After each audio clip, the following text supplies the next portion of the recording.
Welcome to Tomorrow's World Today, a show dedicated to the discovery of innovation and cutting-edge technology. We showcase the latest developments from the greatest companies and smartest people in the world. Tomorrow's ideas are out there, and through our journey of inspiration, we will uncover the technology of the future.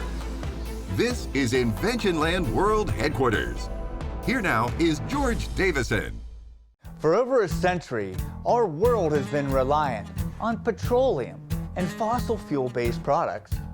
As the threat of global climate change becomes an increasing concern, taking care of our planet while continuing to advance as a society will require a solution.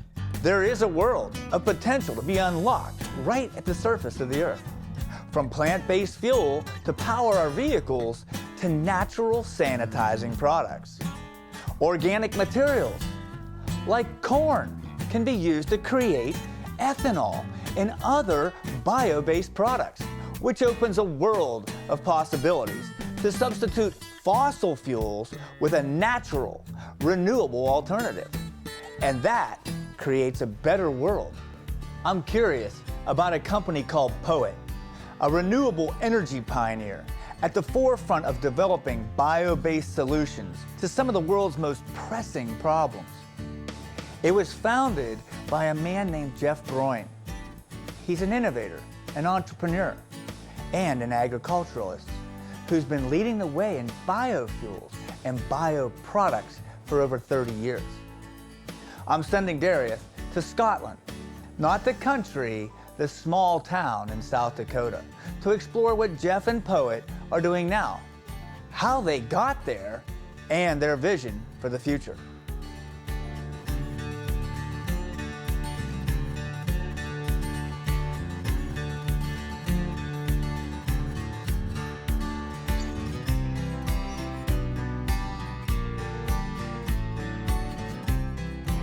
George, we're really facing a climate crisis. The burning of fossil fuels is releasing CO2 into our atmosphere at unprecedented rates.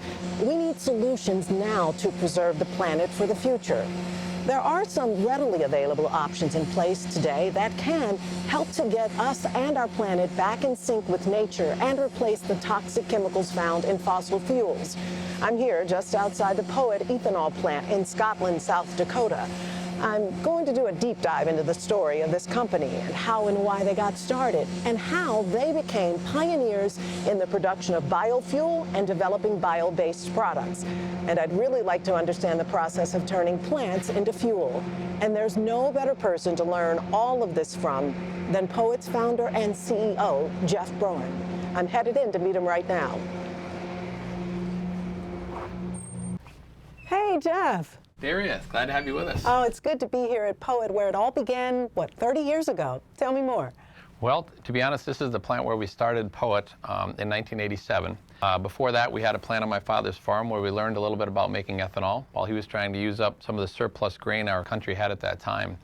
And we bought this plant to take it to the next level. Well, you have a fascinating story, and I'm sure you've faced a lot of challenges, but what drives you? You know, I think back in the early days, obviously, creating a market for agricultural commodities and products was big. There was way too much out there, and there is too much today as well. So helping the farmer, who are my friends and neighbors, but also we're now cleaning up the air in our nation's cities. We're getting rid of toxins in gasoline, cancer-causing products in gasoline, and actually ethanol plays a pretty significant role in reducing climate change as well. So we've got many things that we're helping. Well, we're here in your research center where it all started, and of course you've expanded nationwide, but I'd love to take a tour. Let's do it.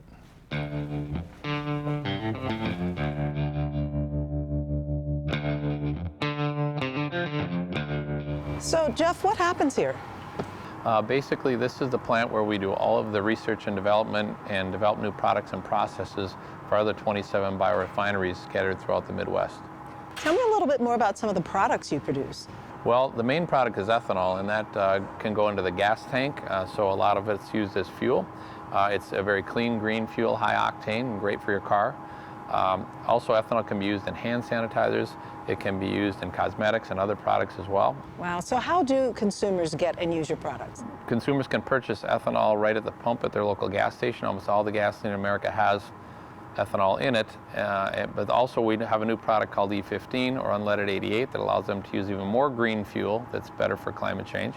We also have even 30% ethanol and 85% ethanol that can run in flex fuel vehicles. So there are many blends of our product available.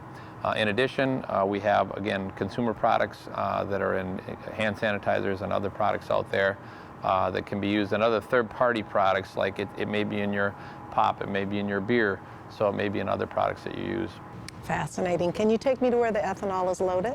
Absolutely, let's go. Darius, this is where we store our finished ethanol, and actually this is where we load it out on the semis. You know, it's really amazing to think that all of this comes from corn. But what's the difference between this corn and the corn that we eat? Well, the corn that we eat is actually sweet corn, and it's about 1% of the corn grown in America. 99% of the corn grown is field corn like you're holding, and that actually goes to ethanol production and cattle feeding and things like that. What about the sustainability of biofuel? I am really excited about where we're headed. Some of the research we're doing right here in Scotland, South Dakota, is driving the sustainability of biofuels, and farmers are getting greener and cleaner all the time as well. Now we're going to send you off to our second largest plant in Chancellor, South Dakota, and have you meet with Jeff Loud, our president, and learn even more about what we're doing at POET. Let's do it.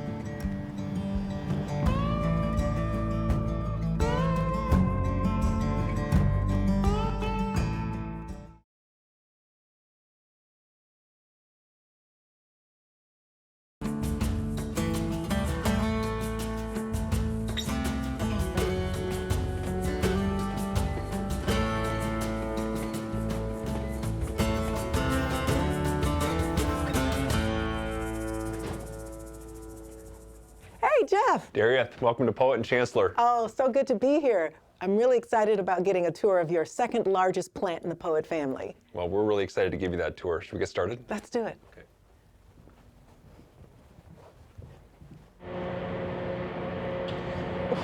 Wow, Jeff, this place is massive. How much are you all producing annually?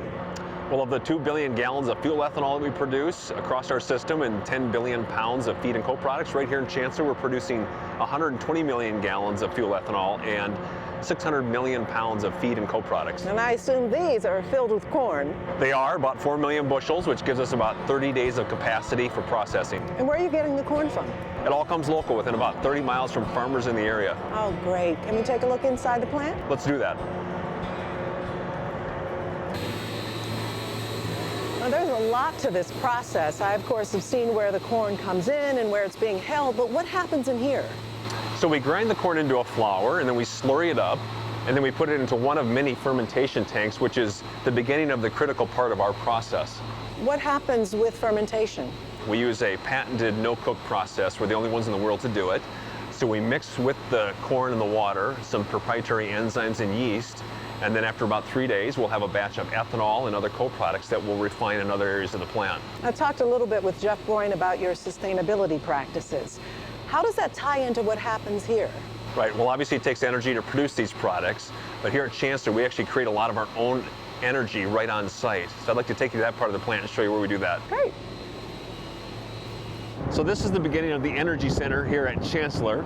So behind us is the building where we store all of the wood waste that gets brought in on trucks from pallets, from trees that were destroyed in storms. And then we convey that into the boiler building here. We create all of the steam that this plant needs to produce the products. It powers the entire plant? It does. Let me take you inside and show you.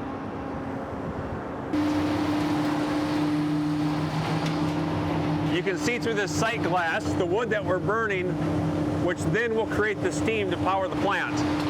So let me show you how that steam then gets moved over to the plant. Okay.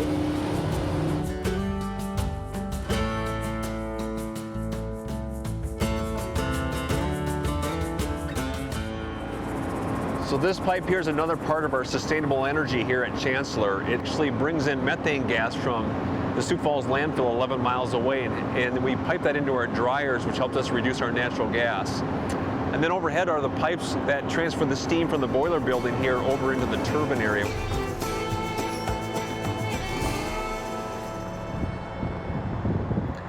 So in addition to the millions of gallons of ethanol we also make some animal feed products like this wet feed product here in the modified.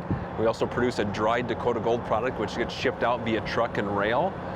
We also take the CO2 that's part of the process and we create a food and beverage grade CO2. And hand sanitizer. And hand sanitizer as well, yes. We developed a purified alcohol product here recently. And then we also developed here recently Jive, which is an oil product that comes right from the corn as well that goes into recycled asphalt. So we're an organization with a lot of innovation, and a lot of that happens in our laboratories in Sioux Falls. And so I'd like you to come meet Steve, one of our lead scientists, who's been a big part of developing that innovation.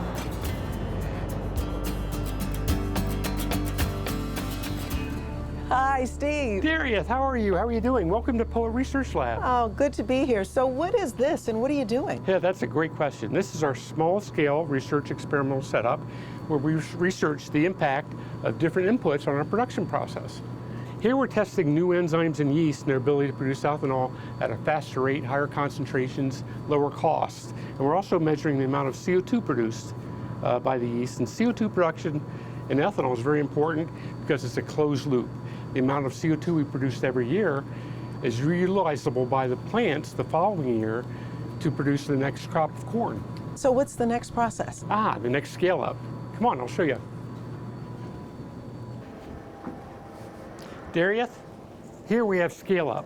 We go from 1 gallon reactors up to 500,000 gallon reactors in the fermentation part. Oh, I saw the large fermenters at Chancellor. Yes, and from here, we go to downstream processing then, distillation, where we produce 200 proof ethanol. Now let me show you the emissions. Darius, we've seen how ethanol is made. Now we're going to see a demonstration of the cleaner burning emissions from ethanol versus gasoline. Corey is going to do a quick demonstration for us. Right away. Wow, what a difference. That's the gasoline and that's the ethanol. Yes. And which would you rather have in your automobile? Clearly the ethanol. Thanks for the demonstration. You're welcome.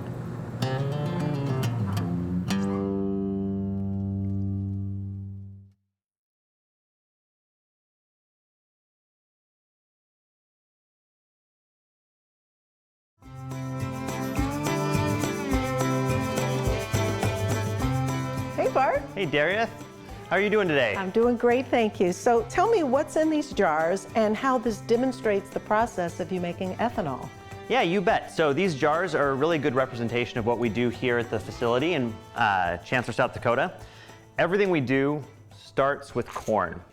And when we're ready to use that corn, we grind it. And we grind it into a very fine flour. And it's fine enough that we can actually blow it into the plant with blowers. So it's not conveyors or augers or anything else. We just blow it into the plant. And then when we're ready to use it, we mix it with yeast and enzymes and a few other things in our proprietary BPX process, and we make beer. This is ethanol beer, and it's about 20% ethanol when we're done. Now, you can see in here it separates. We've got an aqueous phase, it's got beer and water, and then we have a whole lot of solids. And these solids are all those parts of the corn that the yeast didn't use, as well as the yeast themselves. There's a lot of really good value in those co-products, and we try to separate them here at the facility. So once we have our beer, we have to run it through our distillation system. And that uses heat to separate the ethanol from the water, just like you're boiling a pot. Now, the thing that's really interesting is ethanol and water hold on to each other really, really tightly. And you can't really get it beyond about 95% pure. So to get it to that 100% purity, that 200 proof ethanol, we have to use a tool called a molecular sieve. So we run our 190 proof, our 95% pure ethanol into these beads. We pressurize it and the water goes into those beads. We drain out the pure ethanol. We depressurize it, the water comes out of the beads, and we drain that out. And that's how we get to our 200 proof pure ethanol. It's the pure stuff. Oh my goodness, that is so strong. It's the real deal. All right, I've had enough. All right, thanks for coming by. Thanks so much, thank you.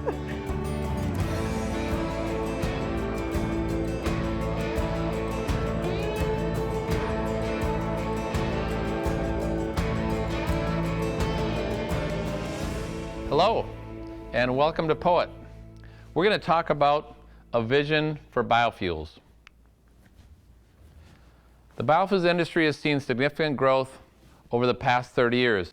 Today, U.S. biofuels are 20 times larger than when I entered this industry. So what's the future of biofuels and where are they heading? In the past, government programs helped biofuels compete with an entrenched oil industry. They also helped farmers because agriculture was in trouble with oversupplies of grain. In the future, rapid growth in biofuels will be needed to stop and reverse climate change. Climate change is a massive problem. We're hearing about it every day, and there are very few things that really can make a difference. Many people don't realize a simple fact. Agriculture and biofuels are a major near-term solution to climate change. Agriculture, along with the environment we have, can regenerate itself. It's time for biofuels and agriculture to take their seat at the table. The world needs to know that biofuels are the solution. They're affordable, and they're here now. In fact, agriculture and biofuels could literally save the earth and restore a healthy planet for future generations. It will take all of us to make it happen. Everyone in this room, farmers, environmentalists, businessmen, government, everyone to make it happen. What kind of world do you want to leave behind? Thank you.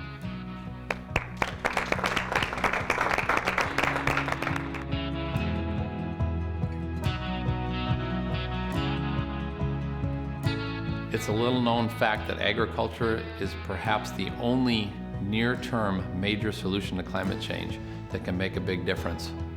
And I think that agriculture is just starting to figure that out. I think that the public is beginning to figure that out. And hopefully, very quickly, we figure that out before the planet gets any hotter.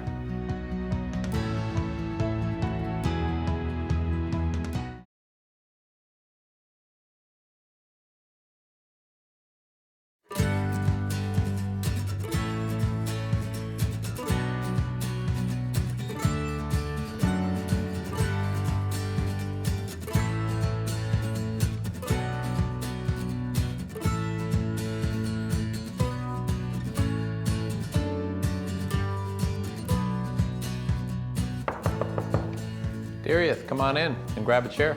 Great, thank you. What a great presentation. I can definitely see your passion and the passion of this company. Well, thank you. You know, we talk a lot about changing the world here, and we truly get to be blessed to do that. And there's so much more that we can do. It's a little known fact that you can get everything you get from a barrel of oil from a bushel of corn. So that's really exciting. You talked a lot about climate change, but I'm curious to know, what do you see some of the health benefits being of using biofuel? Well, actually, when you burn ethanol in your gas tank, you get much cleaner tailpipe emissions. You're eliminating carcinogens, toxins, and putting much cleaner air out there for people to breathe. So it's very exciting. Yeah, and you also mentioned it's going to take all of us to make change. So what can one individual do? Well, individuals can choose biofuels like ethanol at the pump. And by doing that, you're going to actually be better for the environment. It's going to be great for your car. You're going to save a little bit in your pocketbook as well. So it's a win-win for consumers and the environment. Well, I'm getting ready to go, and I certainly learned a lot here. I usually take something back for George. Is there something that you might recommend? Actually, we have a gift here for George. It's a replica of the sculpture we have outside of our building. It's called Inspired. It incorporates the earth, it incorporates the handprints of the people that work here, industry, and business, and it has the corn seed at the top. We'd love to send that with you for George. Oh, this is beautiful. I know he's going to appreciate it. Thank you so much, and it was such a pleasure to meet you. You're welcome, and thank you for coming. Thank you.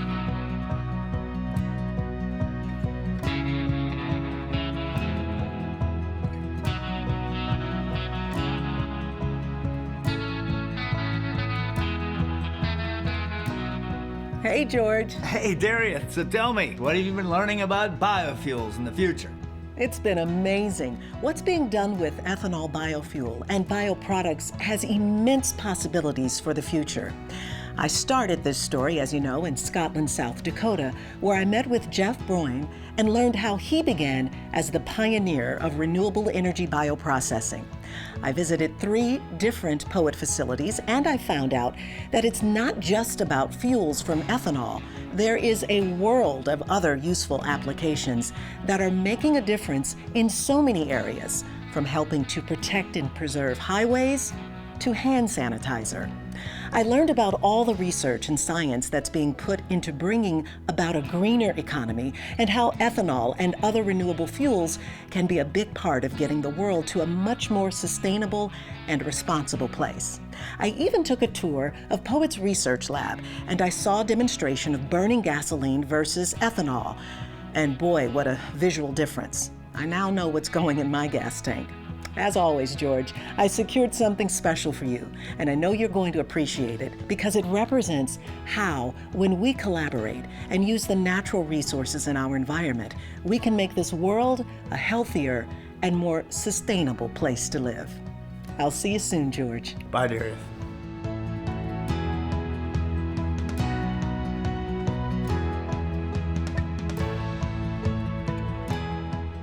Tomorrow's ideas are out there, everyone. Responsible biofuels powering the future is of paramount importance. My creationeers here at Inventionland will really like learning about all these innovations. Thanks for tuning in, and we'll see you next time on Tomorrow's World Today.